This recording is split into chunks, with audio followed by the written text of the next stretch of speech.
മാന്യപ്രേക്ഷകർക്ക് ഇലഞ്ഞൂർ ബ്ലോഗിൻ്റെ പുതിയൊരു വീഡിയോയിലേക്ക് ഹാർദവമായ സ്വാഗതം. ഇന്ന് നമ്മൾ കാണാൻ പോകുന്ന വീഡിയോ താമരക്കണ്ണൻ ചേമ്പ് ചാക്ക് ഇതുപോലെ ഒരു ചാക്കിൽ നട്ട് നല്ല വിളവെടുക്കാവുന്ന ഒരു മെത്തേഡിനെ പറ്റിയാണ്. അപ്പം നമ്മൾ കഴിഞ്ഞ പ്രാവശ്യം മണ്ണിൽ താമരക്കണ്ണൻ ചേമ്പ് നട്ട് പിടിപ്പിക്കുന്ന വിധങ്ങളൊക്കെ ഇട്ടിരുന്നു. അപ്പോൾ കുറേയധികം ആൾക്കാർ ചോദിച്ചു, ചാക്കിലും ഗ്രോ ബാഗിലും ഒക്കെ താമരക്കണ്ണൻ ചേമ്പ് നട്ട് പിടിപ്പിക്കാൻ പറ്റുമോ എന്ന്. തീർച്ചയായിട്ടും പറ്റും. ഇതിന് ചെറിയ വിത്തുകളാണ്, അതുകൊണ്ട് തന്നെ ദീർഘനാൾ, അതായത് ഒരു 7-8 മാസം കൊണ്ട് മാത്രമേ വിളവെടുക്കാൻ പറ്റൂ. അപ്പം നമ്മൾ തയ്യാറാക്കുമ്പോൾ പിന്നെ ഗ്രോ ബാഗ് ആയാലും അതുപോലെ തന്നെ ചാക്കായാലും ഇച്ചിരി കട്ടിയുള്ള ചാക്കൊക്കെ വേണം നമ്മൾ എടുക്കാനും. ആർക്കും വളരെ എളുപ്പത്തിൽ കൃഷി ചെയ്യാൻ പറ്റുന്ന ഒരു ചേമ്പാണ് താമരക്കണ്ണൻ ചേമ്പ്. പിന്നെ മറ്റൊരു സംഗതി എന്ന് വെച്ചാൽ കാണാൻ നല്ല ചന്തമുണ്ട്. ഒപ്പം ഇതിൻ്റെ കിഴങ്ങ് വളരെ സ്വാദിഷ്ടമാണ്, കറി വെക്കാനും അതുപോലെ തന്നെ വെഴുക്കുരുട്ടിക്കും ഒക്കെ നല്ല സ്വാദിഷ്ടമാണ്. ഉപ്പേരിയായിട്ട് വറക്കാനും നല്ലതാണ്, വളരെ സ്വാദിഷ്ടമാണ്. അപ്പോൾ ചാക്കിൽ എങ്ങനെയാണ് താമരക്കണ്ണൻ ചേമ്പ് നട്ടുപിടിപ്പിക്കുന്നത് എന്നാണ് നമുക്ക് തോന്നുന്നത്. സ്ഥലവിസ്തൃതി വളരെ കുറഞ്ഞു വരികയാണ്. തന്നെയുമല്ല, നമുക്ക് കൂടുതൽ ചേമ്പുകളൊന്നും നടാൻ ഇപ്പോൾ ആരും താല്പര്യപ്പെടുന്നില്ല. നേരത്തെയൊക്കെ അത് ഏക്കർ കണക്കിന് സ്ഥലങ്ങളൊക്കെ ഉള്ളായിരുന്നപ്പോൾ ധാരാളമായ ചേമ്പുകളൊക്കെ വൻതോതിൽ കൃഷി ചെയ്ത് ഇത് കൊണ്ടുപോയി വിൽക്കുമായിരുന്നു. ഇപ്പം ഓരോ വീട്ടിലും ആ വീട്ടുകാർക്ക് ആവശ്യമുള്ള വിളകൾ മാത്രമാണ് കൃഷി ചെയ്യുന്നത്. അതുകൊണ്ട് തന്നെ ചാക്കിലും ഗ്രോ ബാഗിലും ഡ്രമ്മിലും ചെടിച്ചട്ടിയിലും ഒക്കെയാണ് കൃഷികൾ. അപ്പോൾ അതുകൂടി നമുക്കൊന്ന് നോക്കാം. നമ്മളിവിടെ എടുത്തിരിക്കുന്നത് ഈ ചാക്കിനകത്ത് നമ്മൾ ഇതിൻ്റെ ഒരു അരഭാഗത്തോളം പകുതി ഭാഗം കരിയില നമ്മൾ നിറയ്ക്കുകയാണ്. കരിയില എന്ന് പറയുന്ന ഇത് അല്പം മഴ നനഞ്ഞ കരിയിലയാണ്. അതുകൊണ്ട് തന്നെ ഇത് വളം കൂടിയാണ്. കരിയില ഒരു വളം കൂടിയാണ്.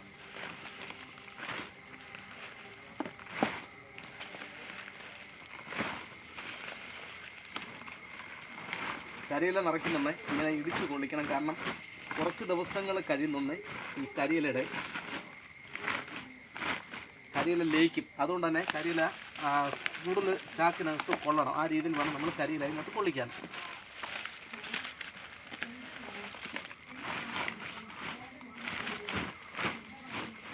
പകുതി ഭാഗം കരിയില കൊള്ളിച്ചു. ഇനി നമ്മൾ ചെയ്യുന്നത് നടിയിൽ മിശ്രിതം തയ്യാറാക്കാൻ ഈ മണ്ണ് അരിച്ച മണ്ണാണ്, കല്ല് നീക്കം ചെയ്ത അരിച്ച മണ്ണിനകത്ത് നമ്മൾ എല്ലുപൊടിയാണ് ആദ്യം ഇട്ട് കൊടുത്തത്. രണ്ടാമത് കമ്പോസ്റ്റ് വളങ്ങൾ ഇട്ട് കൊടുക്കുന്നു. കമ്പോസ്റ്റ് വളവും ഈ മണ്ണും തമ്മിൽ വളരെ നന്നായിട്ട് കൂട്ടി യോജിപ്പിക്കണം. നടിയിൽ മിശ്രിതം തയ്യാറാക്കി ഇനി നമ്മൾ ഇത് ചാക്കിനകത്ത് കരിയുടെ മുകൾ ഭാഗത്തായിട്ട് ഈ നടിയിൽ മിശ്രിതം കുറച്ച് ഇടണം. അത് ഇടുകയാണ് ചെയ്യുന്നത്.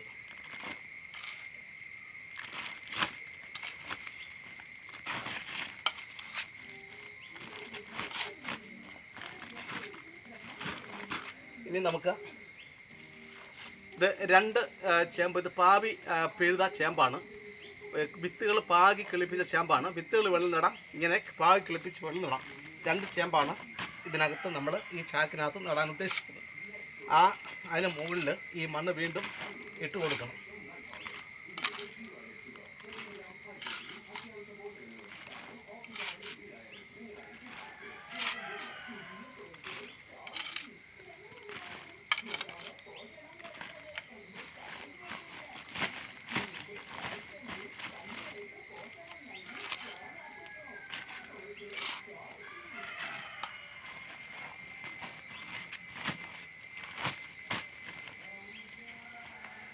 മൂട് നല്ല ഭംഗിയായിട്ട് ഉറപ്പിക്കണം. ഏതൊരു സസ്യം നട്ടാലും അതിൽ ചുവട് കൈ കൊണ്ട് നന്നായിട്ട് ഉറപ്പിച്ച് കൊടുക്കണം. എങ്കിൽ മാത്രമേ ശക്തിയായി വേര് ഉണ്ടാകത്തുള്ളൂ. ശക്തിയായി വേരുണ്ടാവണമെങ്കിൽ ഈ ഉറപ്പിക്കുന്ന മണ്ണിലൂടെ വേരോട്ടം ഉണ്ടാവണം. വീണ്ടും കുറച്ച് കരിയില നമ്മൾ ഇതിനകത്ത് ഇടാൻ പോവുകയാണ്.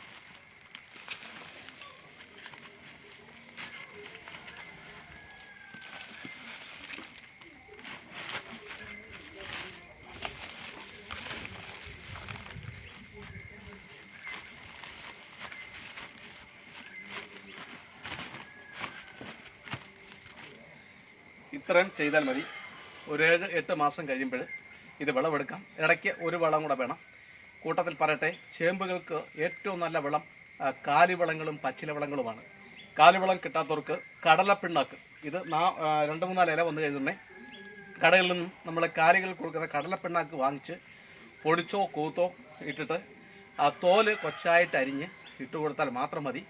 ശരിക്കും താമരക്കണ്ണൻ ചേമ്പിൻ്റെ വിത്തുകൾ ഇതിനകത്തുണ്ടാവും.